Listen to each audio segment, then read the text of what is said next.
Sometimes when you're painting your model, it's necessary to mask certain areas so the paint doesn't get on them. So sometimes you'll have a single part, like say this gantry arm, that part of it's white, part of it's red. So what you do is you mask off the area that you don't want paint to get on, spray it, and then take the mask off. The materials that are used for masking are pretty simple. It's masking tape, obviously, in different widths. This is Tamiya masking tape, comes in a nice dispenser. They also make a plastic or mylar type tape for curved surfaces, really good stuff. And there's also liquid masker. Liquid masker you brush onto areas that you don't want paint to attach to and then peel it off when it's dry. You'll need a straight edge, like this one, and your X-Acto knife so you can cut your tape. Sometimes I use paper or paper towels to wrap around areas so that I don't have to waste a lot of masking tape. So let's take a look at the areas on the Jupiter C that I had to mask. There were two areas on this model of the Jupiter C that I had to address with masking. The first was the gantry base. The gantry base is red, but it has gray floors on the bottom. So what I did was, I built the subassembly, primed it, then I painted the gray. After the gray dried, I masked it off with masking tape so that when I sprayed the red and it dried, I could just peel the masking tape off and I'd have gray floors. Worked great. The other area that I had to mask were the gantry arms that hold up the platforms and hold the rocket up. If you look at the picture, you can see it's white, red, alternately. In the instructions, they recommend, since there's 3 pieces to each assembly for each arm, that you paint red, white, red. That looks okay when it's done, but it's not quite realistic. On the actual rocket, the colors broke between the platforms. So in other words, it would go white, red, white, red, white, red. To do that, I had to take these pieces and mask them off where the platforms were so that I could get the correct alternating colors, the red, white, red, white.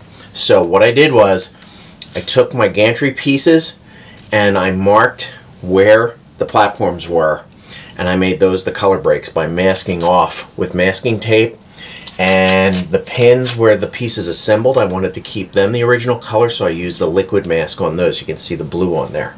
So what I'm going to do is, I'm going to take these pieces over, spray them red, take off the mask so we can see the red-white alternating colors, and we'll compare it to the original piece. The Jupiter C model has been masked, painted, and assembled. I turned it around facing the rear here so that you could see the back of the gantry, and you can see where I masked between the white and the red colors. Also, I have the rocket here, and if you notice, all the markings are on the rocket. Let's take a look at decaling, and then we'll take a look at the overall model kit assembled. What's needed to apply decals? You need your decals, obviously. These are water transfer decals, so I need water to dip them in to slide them off of the paper. I need a straight edge and a hobby knife to cut them out. And I also need a decal setting solution or solvent. This is basically to soften the decal to adhere and go over all the details. Applying water slide decals is quite simple. First, cut out the decal.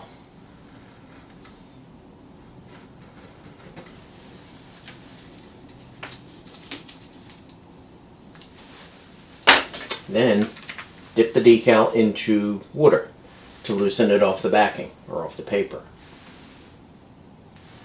Should hold it under for maybe 30 seconds. Once the decal's loose, then we're going to prep the surface with a little bit of water. I usually just take the decal and slide it on there just to get some water going.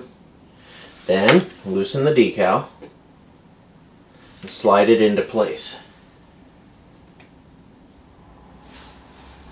Use your tweezers to reposition it.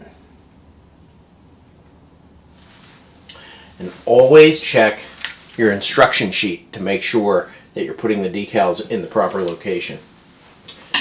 The next step, and this is pretty crucial, is to take a damp paper towel. I usually wet them and squeeze the water out.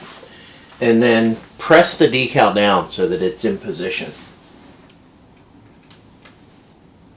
You have to be really careful doing this, that you don't move the decal.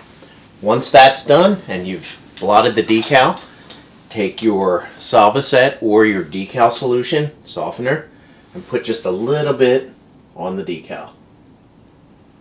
Now, once you do this, once you put the softener on the decal, don't touch it. Let it settle and let it dry. Do not touch it. And that's all there is to putting a decal on.